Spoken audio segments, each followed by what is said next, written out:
Hello everyone, today we are looking at one of these. This is another Microtac. This is a Motorola 8700. This is an international 8700 and this works on GSM 900. This one is pretty much in immaculate condition. This was one that actually slipped through the net. I found this in storage about 4 or 5 days ago. I was looking for something else. I was actually looking for a 7200, which I know I have, but I got like 3 or 4 7500s and I can't find my 7200. So I found this. This wasn't on my list. For you guys that are new to the channel, I keep a list of all my phones because I have like a crazy amount of phones. But so this one, like I said, is immaculate. We're going to take a look inside. This is what the box looks like. The box is literally pristine. It doesn't look like it's actually ever been carted around in the back of a trunk. You got the manual, fairly comprehensive. This was one of the more upmarket phones that Motorola did at the time. Of course, they had the entire range was, you know, the 5200, the 5080. The 7200, well, they had a 6200 as well, but that didn't have a flip. The 7500, they had the 8200, the 8400, the 8600, the 8800, 8700, and the 8900, and I have all of them. But the 8900 was important to note, differentiates between all the other models. The 8900, as far as I know, is the only one that's dual band. This one is single band GSM 900. If you guys don't know what an 8900 looks like, this is what one looks like. This is an MR601, which is just a rebadge of an 8900. This is my own personal one that I use every single day. A lot of you guys have been asking me what do I use every day as a phone. This is one of many that I use. I use this predominantly just to make phone calls. Obviously, if I'm doing emails and stuff, I'm using my Samsung Galaxies because they sent me a couple of them as a thank you. So this is dual band, obviously. The crazy thing about this is you gotta switch the bands manually. In the menu, you go in and you select which band you want. With these phones here, they're just single band, and that's it. You're stuck. So you got a nice little manual. Tell you what, let me move out the way. You got a whole bunch of stuff. You got a couple of batteries. You got the charger, obviously. This is a nice 3-pin. Now, some of the chargers were travel chargers where you could change the 3-pin. This thing just literally slots off.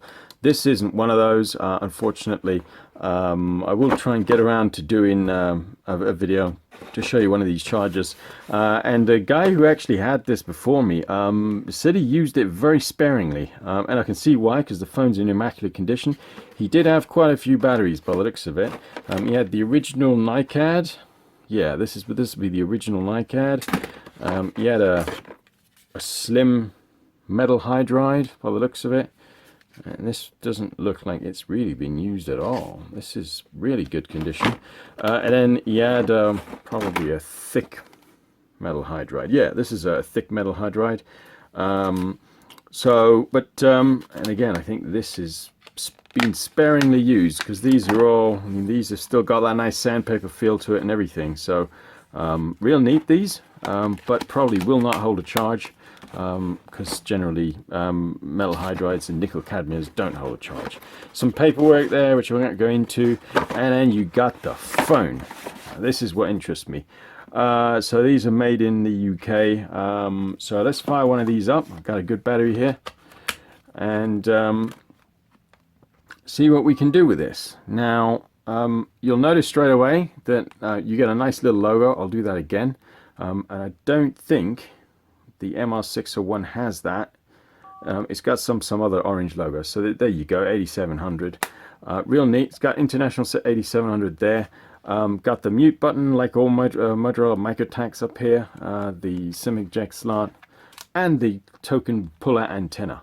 So let me put a SIM in quickly and see what we can do and go through the menu. Now, if you guys know your Motorola Microtacs, you guys will probably know that some of the prepaid SIM cards, certainly some of the ones I've got from Germany, from France, from Switzerland, from Greece, from Italy, from Lebanon, Yep, I got a Lebanese one just here actually. If you guys recognize that. Basically, wherever I go to travel, I pick up SIM cards. And what I found actually, a lot of SIM cards that are prepay, a lot of the older phones don't have the text messaging menu. But the more modern Microtacs do, regardless of the SIM card. Some SIM cards enable the menu on the phone, some SIM cards don't. So the 87, 88, and 8900s, they have the menu on most of the SIM cards. So I'll try and give you some examples next time I do a video about one of these or an 8900 to show you guys what I mean. On this though, it's enabled, even though the SIM card is literally a fresh SIM card. So we got messages, phone setup, network selection. Actually, let's go into network selection. Available networks. Network search, preferred networks, find new networks. See, in the 8900 you get an extra option that says select band. Let's quickly sift through then. Call related features, this is all standard stuff really.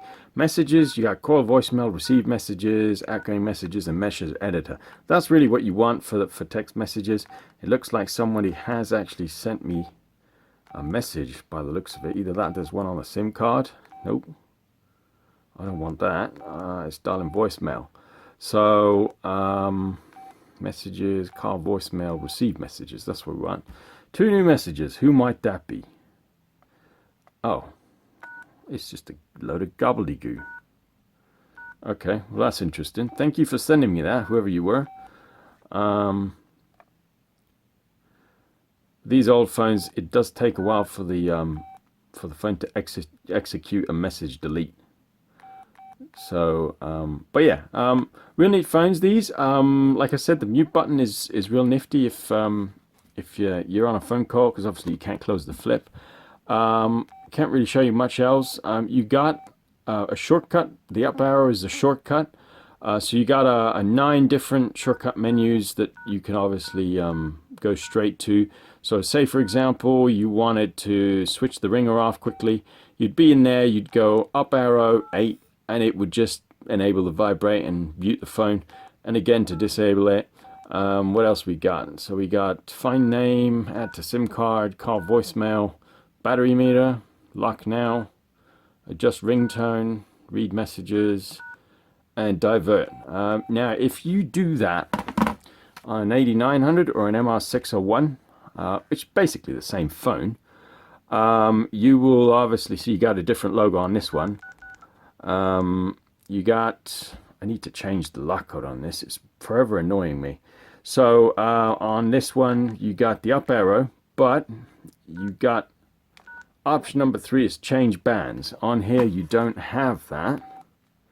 You got something else, call voicemail.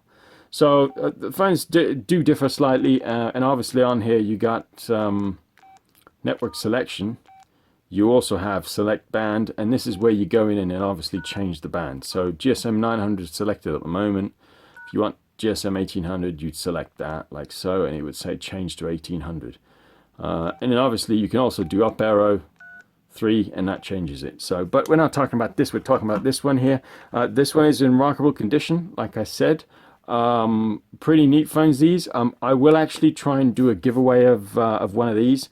Probably not this one, but I do have like I think 4 or 5 7500s, and I don't need 4 or 5 7500s. They're all boxed, believe it or not. I mean, I have some that are non-boxed, but I have I think 4 or 5 boxed ones that I came across the other day when I was digging this out. So I might give away that for Christmas. I've also got something else which I found, which some of you guys might find interesting.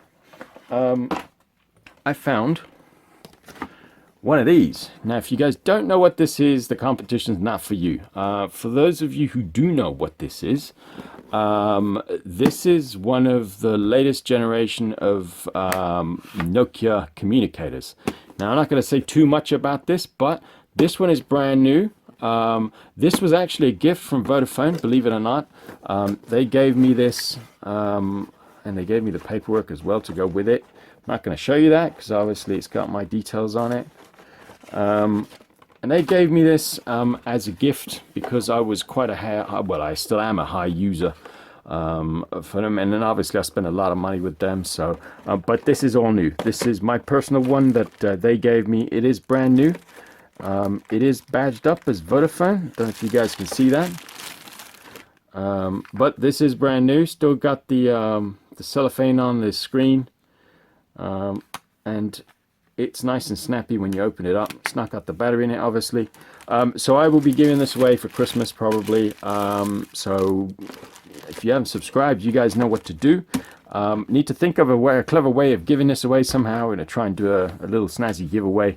So look out for that. And that's coming your way. And I'll probably also give away a 7500. And I still got a couple of the 9300s to give away as well. Which I will probably do.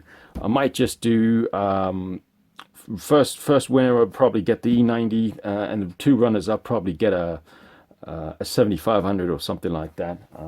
But anyway, if you like the fun of the video, give me a thumbs up as always. Not really a very detailed video, but these are pretty common. If you haven't check out the other videos about the earlier models, 7200 and the 7500s. I will do a little giveaway video as well, probably about them. So like I said, if you haven't subscribed, hit that subscribe button and don't forget to like and share as well. Drop me any comments if you got any problems. A lot of people have been asking me about these batteries that I use. I'll quickly mention that actually. If you guys buy one of these older phones, chances are you're going to get a fat battery like this, or an extended battery as it's known. I will just quickly mention that this is an extended battery. This is an old style metal hydride battery. You do get NiCads as well, nickel cadmiums like this. The chargers you get with the older phones, the cradle ones, and I don't actually have one here to show you guys, annoyingly. They are basically to charge NiCads. These newer batteries, these ones need a bit more power, which is also why you see the newer ones have got 5 contacts, the older ones only got 4.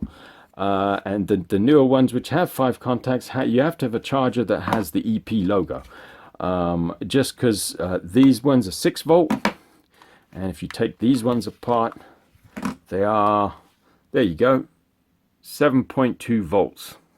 So really important to note, they are obviously interchangeable. Microtacs will take 7.2 volt and 6 volt.